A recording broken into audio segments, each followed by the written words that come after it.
আজকে তোমাদের একটা গল্প শোনাবো, এক রাজা আর এক অসাধারণ মেয়ের গল্প। যে গল্প শুনে বুঝবা ভালোবাসা রাজমুকুট দেখে হয় না। অনেক কাল আগের কথা, এক রাজা ছিল।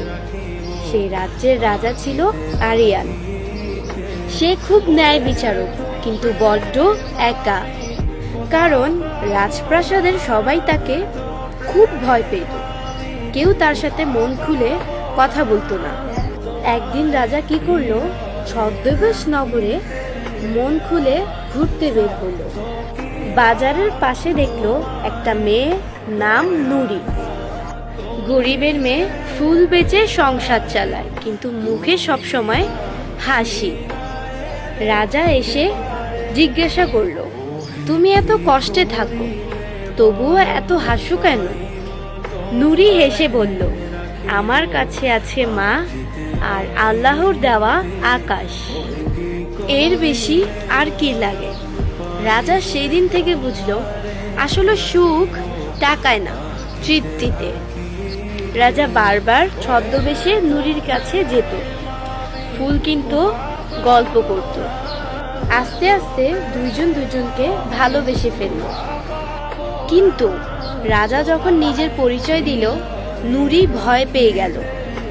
তখন নুরি বলল, রাজামশাই, আমি তো সাধারণ মেয়ে, আপনার পাশে আমার কোনো জায়গা নেই। রাজা বলল, নুরি, আমি রাজ্য চালাই প্রজার জন্য, আর আমার মন চালাও তুমি। রাজমুকুট ছাড়া আমি কিছুই না, যদি তুমি আমার পাশে না থাকো। শেষমেশ রাজা নুরিরে বিয়ে করল। সারা রাজ্য অবাক। কিন্তু রাজা বলল, যে মেয়ে আমাকে রাজা হিসেবে ভালো না বেশে মানুষ হিসেবে ভালোবাসে, সে আমার রানী হওয়ার যোগ্য।